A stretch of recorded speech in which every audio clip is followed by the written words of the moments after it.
today in Woburn. I'm your host, Samantha Stone, and we are coming off of the most beautiful October weekend weather-wise. It was just absolutely fabulous. Glad to be here and re-energized and ready for all the fun fall festivities we have going on. We have a great show with lots of folks. We're going to go over a whole bunch of things that are still to come in the next couple of weeks. And first up, as always, we'll welcome Mayor Concannon. Welcome, Mike. Hi, Samantha. How's it going? It's good. I know you celebrated a special anniversary this weekend and got a chance to do Yes. something fun, I hope. Yeah, we actually celebrated my wife's birthday and our 36th anniversary. We got to go down the beach, went down to Rockport, spent the weekend at the family cottage, and spectacular weather, and had a great time watching our little puppy run around the beach. So, yeah, it was a nice weekend. I'm glad. That sounds really fun. And it was the perfect weather for that. October day at the beach can sometimes be perfect. Yeah, and it was close enough that I could shoot back for a couple of city events too and get it all done. So it was a nice weekend. Excellent. One of the things that we have coming up this coming weekend is we've got a couple of recycling events at City Hall, both shredding and recycling. But I thought it'd be good to just remind people what we're offering. Yeah, so a couple of times a year we do a shredding event in City Hall parking lot. We have the company Shred It come in, and we're assisted by a lot of community members and several members of the Woburn City Council. They step up to help out, and people can bring any of their sensitive paperwork that they don't want to just throw out in the trash. And we actually shred it on site. If they're so inclined, they can pull over and actually watch their own mail or sensitive information being shredded right in front of them.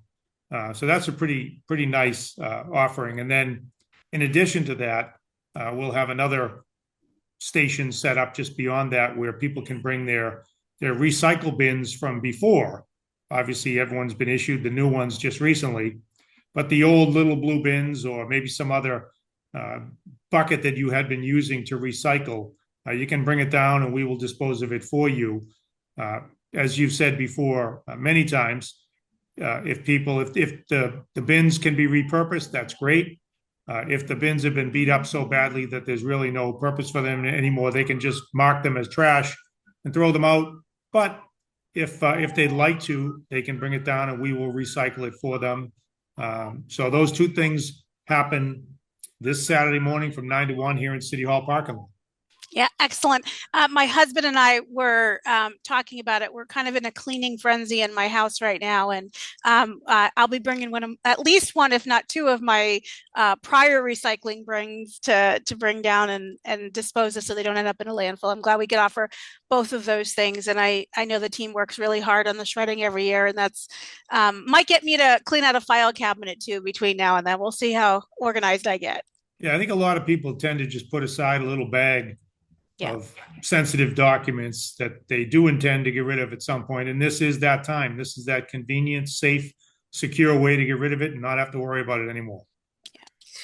So I know one of the things people have started to call in about, which is great because it means it's starting to become a habit, is when our next quarterly town hall is. People are, sort of doing the math and realizing we're close to the next quarter. We are going to be doing it in December and wanted to give you an opportunity to share with the audience why we've picked that particular time frame to do the next one. Yeah, to your point, we talked about trying to find new and different and more ways of connecting with the residents and giving them a chance to see what's happening in their city government and to ask questions.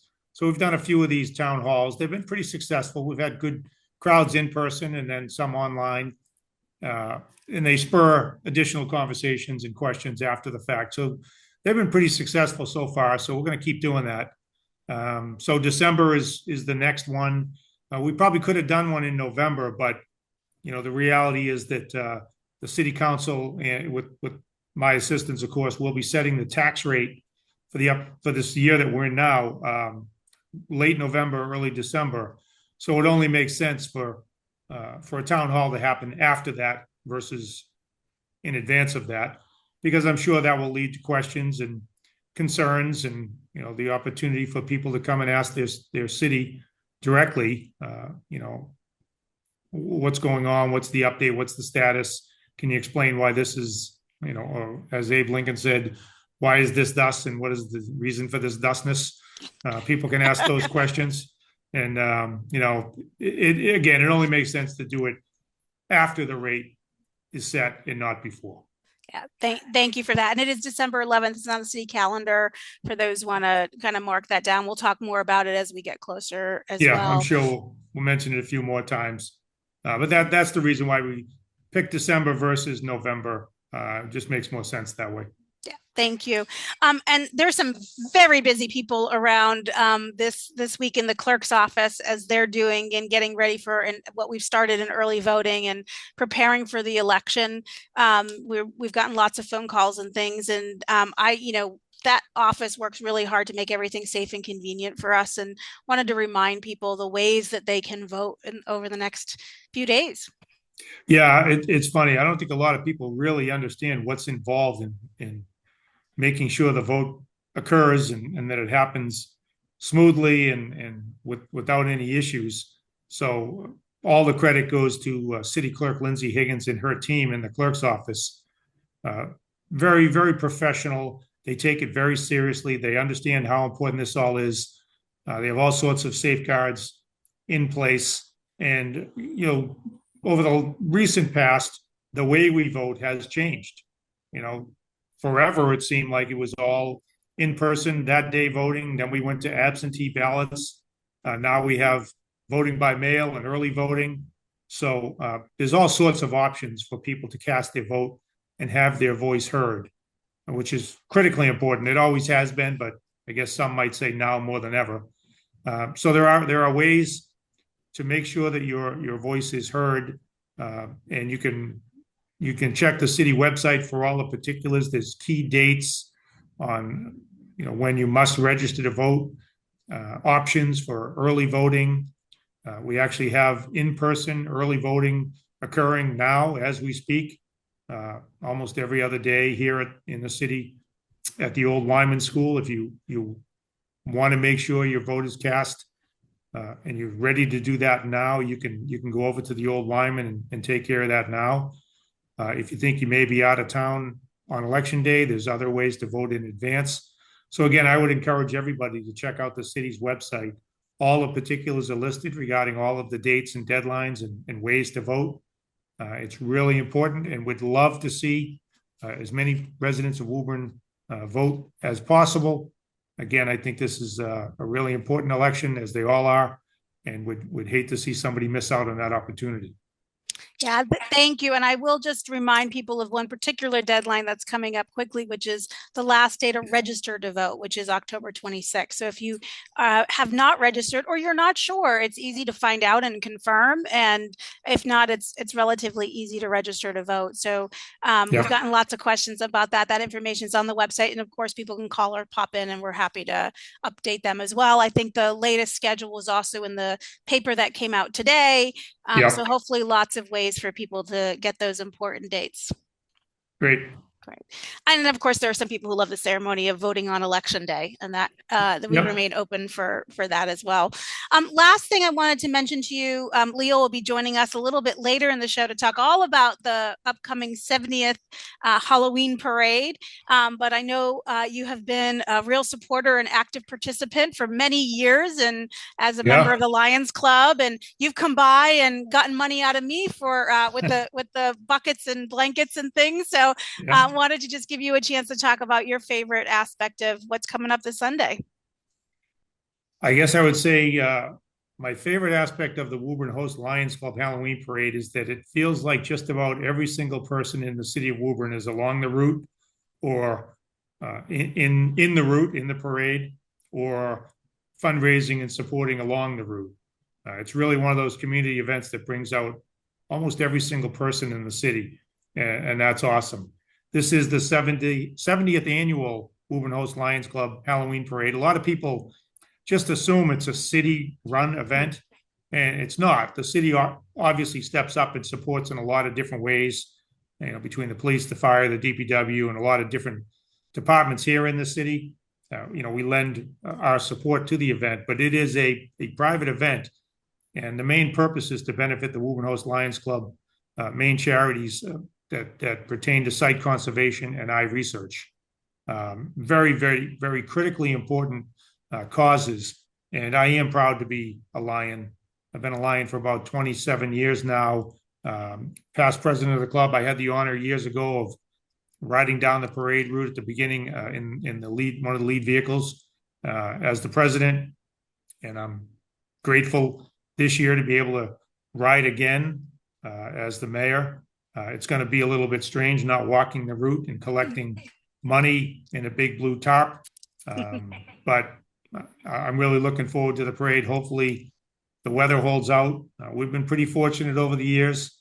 And I know that Leo and his team have a tremendous parade ready to go.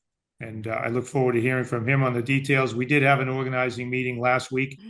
Everybody came. We shared a lot of good ideas, went over all the usual ins and outs of the parade. And I think we're ready. Now we just need a nice day and a huge crowd, and it'll be a success. I really hope we have a nice day, but even if it doesn't rain, snow, cold, hot, we go anyway, and it's always fun. So hopefully this beautiful weather will hold out. Thank you for joining us as always. Thank you. Next up, Mark from the Chamber of Commerce. Welcome, Mark.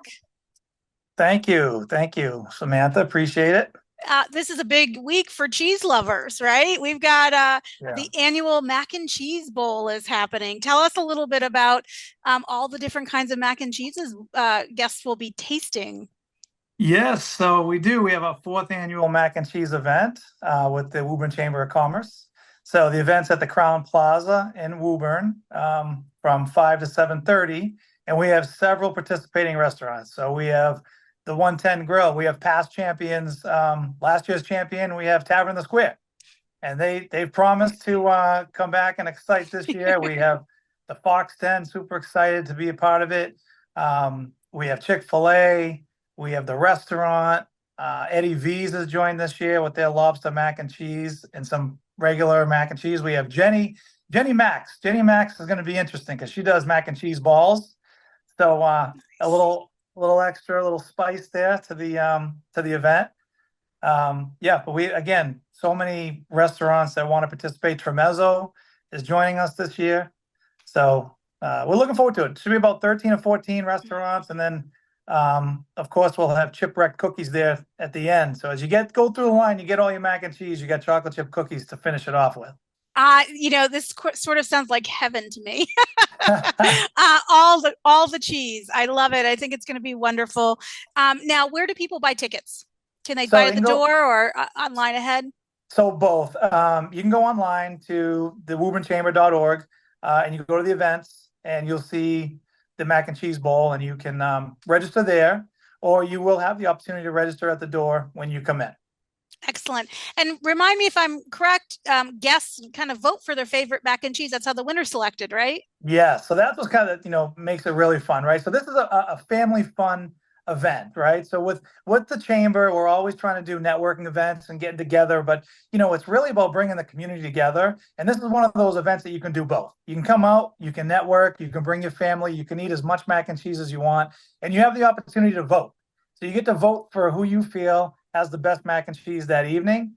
We have a trophy. We'll do a trophy presentation. But I have to tell you, we can't do this without the sponsors. We have so many chamber members that just step up and really want to be more than just, there. They want to sponsor and help the event. And, so we have several sponsors, so can't thank them enough.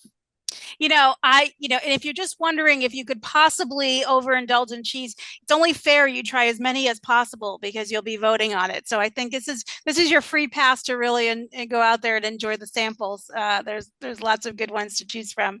Now, the money raised does go to the chamber, who does, you guys do a lot of great work in our community. Tell us a little bit about how those funds get used. Yeah, so these events here, what we do is the money that's raised, we will turn around and give it back to an organization in the community. So what we did this year is to kind of give the participants a little more skin in the game. We told them whoever wins, we'll let them pick the charity that they want us to donate to this year. So, but that's how it is. So every event that we do, when we raise money, we turn around, we have an organization in mind that we want to donate back to. Because the idea behind the chamber is to promote. Right, we want to promote our businesses, we want to connect our businesses, and we want to give back to the community. So every event that we do it is to get people together. It is to come out. It is to raise money, but it also is to give back to the community. And that's what this event's going to do. As well, it gives the restaurants a chance to promote themselves as well. Yeah, what better way than eating to promote restaurants? Thank you, Mark, for joining us, and to the Chamber for bringing us what is a really fun group. I hope lots of folks go out and enjoy it. And it is one of the things that the Chamber does that's family friendly. A lot of times it doesn't have to. So bring the family or don't. No one will tell if you want an evening out and want to use it as an excuse to get away. You certainly can do that. But if you want to bring the family around, mac and cheese is always a big hit with lots of people of different types of backgrounds and taste preferences. It is, and we have great raffle prizes and music. So balloons for the kids. So come on out. I love it, Mark. Thank you so much. Thank you. Next up, I want to talk about another Halloween treat. We have a Best Buddies trunk or treat coming up. I'm really excited about that. Welcome, Sarah and Jess. Hi, thanks for having us. Oh, I'm so excited. Hello. Hi, Jess. I love all things Halloween. There's always so much going on, and Best Buddies is a wonderful program. Sarah, why don't you tell us a little bit about what the mission of Best Buddies is for those who might not be familiar? Sure. So the mission of Best Buddies is to empower people with intellectual and developmental disabilities. And our goal is basically for them to form friendships with their peers. And at the high school, we do that through help them create these friendships at first, and then they sort of just happen naturally, and they last all 4 years of high school. That's exciting. Jess, tell us about the trunk or treat event that's happening. Yeah, so we know a lot of other people in schools and community organizations do trunk or treats throughout the city, so we wanted to switch it up a little bit. We typically have a pretty big Halloween party at the high school that we invite surrounding towns to, but we wanted to make this a little bit more open to the community. So we're having a trunk or treat next Wednesday from 4 to 6 p.m. And we're going to have raffles. We have a bunch of different cars coming. And I think a big thing for high schoolers is they don't feel like they can still go trick-or-treating. They're too old or people think it's weird. So we really just wanted to create a space where everyone would feel welcome enough to come and trick-or-treat.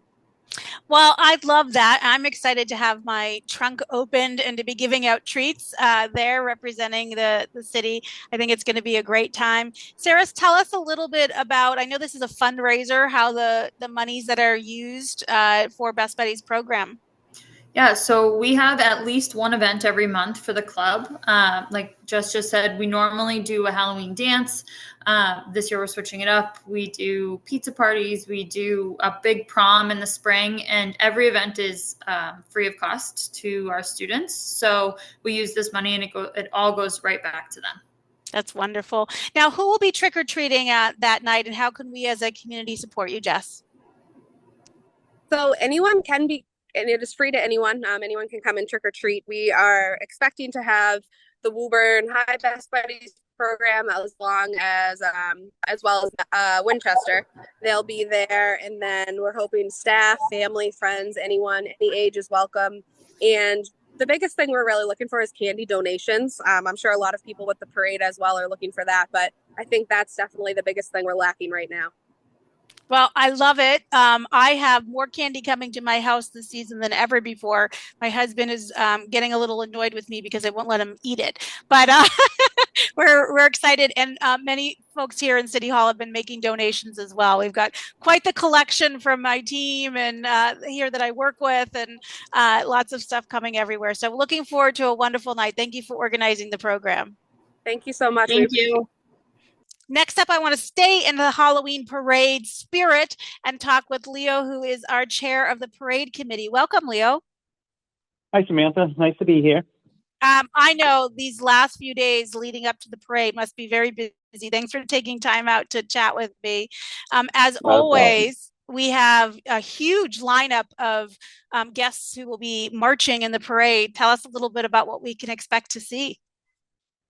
So we've locked down the line of march as of Friday. I did that. We'll be tweaking it the next few nights. So we have 80 floats and 14 bands going down the route. Wow. It's not our biggest, but it's not our smallest either. So it's a manageable size parade for us. So it's looking really good. That's great. It is always a really fun time. It's one of my favorite traditions here locally, kick off the fall season and such. And so far, the weather looks like it's going to be great. But no matter what, we're going to come down and have some fun. Are you still looking for sign holders? We've had a few people ask how they might be able to help support you and the team that works hard on this parade. Yeah, so we have. I just got off the phone with our volunteer person. He said we have 85 people signed up to volunteer, but we always can use more. So I can give you at the end of the interview or now his cell phone, and they can contact him, and he can give them information about volunteering. That's how you want to do it. That's fantastic. Yeah, you can just throw it in the chat if you want when we're done chatting, and Jen will put it on the screen for those who are watching. Okay, great. Fantastic. Now, this year's theme for the elementary schools, for those maybe new to the community, the elementary schools all do a float, and it's a little bit of a competition. They have a lot of fun. The kids get really into it, and I think the parents get really into it too, and I'm sure some staff as well. And the theme this year is animals. How do you decide what is going to be the theme each year? So we leave that up to the current sitting president. That this year our king is John Surson. So I throw it out to John, said, what do you want to do? I'm sure he talked to his kids and his wife, and they came up with animals. It's whatever the sitting king wants to do. And then what happens is they put their floats down the route, and the mayor and the sitting president, John, will vote on them, and we give the top 3 prizes, cash prizes, out to the schools, to the PTOs. So, yeah, it's fun. They really get in it, and they do some great floats. So it's always fun to see what they do. It's fantastic. I have some 5th grade friends who have told me a little bit about what they're working on. I won't give it away because I know it's going to be a surprise, and it's always a lot of fun, and it's a healthy competition amongst folks. One of the things that people sometimes ask about is if they have a loved one who might be a little noise sensitive, is there a better spot than others that maybe they can come and enjoy the parade? What tips might you give them? I think we discussed this at the meeting last week, but I think the best place is at the beginning of the parade on Canal Parkway as it goes up and turns right onto the parade route, because most of the groups there are coming up the hill from the parking lot, and there's only like a drum march beat for them to march to. They don't really go to the loud sounds until they get onto Main Street. So it allows them to see the floats and get some candy and on that idea, but then they don't have the huge banging and all the noise that might bother them. So I think that's the best spot. Yeah, thank you. That's a great suggestion. Now, the Lions Club raises a lot of money, some of which really covers the cost of the parade. This is not a small endeavor. This is a significant investment that the Lions Club raises funds for. And then also money is raised during the parade and in preparation for the parade through sponsors that goes to some really important research. Tell us how those funds are used. Yeah, so before the parade, and usually around August timeframe, we start reaching out to our the local businesses and banks and everything, looking for donations. The parade cost has gone up daily. When I first started working the parade, the average cost was like $30,000. This year, it's going to be around $55,000 just to get it down the parade route. The good news, because of our sponsors, we've got that in hand, so we're paid for the parade, and all the remaining that we take before the parade is collected, and then we'll go out to our charities. That money will go to the eye research, but it will also go to local charities too, as we give out to, say, the Boys and Girls Club and all the different other charities that come up supporting eyeglasses for kids in school. That's where that money will go. On parade day, all the collections in the buckets, in the blankets, go to eye research. Every dime on that. On that day, if it's bad weather, we'll collect around $15,000. Good weather, like it's supposed to be this weekend, we've gone up to $25,000 on that. In the year that it rained 2 years ago, when it rained really bad and we thought we were going to have a bad year, we ended up over $20,000. I think people felt sorry for us. So that that worked. Okay. It doesn't matter how, as long as we get the money, that's all that counts. So I think the important thing for people to know is before we can put the parade down the route, we have to collect the money to pay for it, and then everything else goes to our charities. So, and we're happy to do it, and we enjoy doing it. So. Yeah.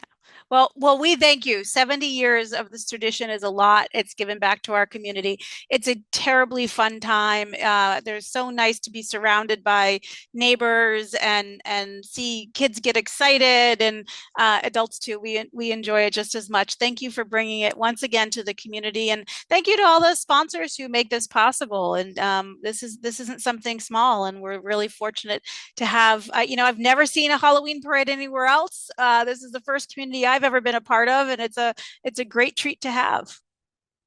I do want to point out that this year we have a grand marshal of Doug Meehan from Channel 5, and he was having some health issues, but I talked to him the other day. He's all excited about being at the parade.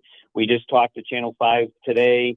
They're looking at getting a TV crew out to get some footage on it, and so that's a big plus for us this year, is to have a local celebrity that's well known going to be in the parade. So that should be fun.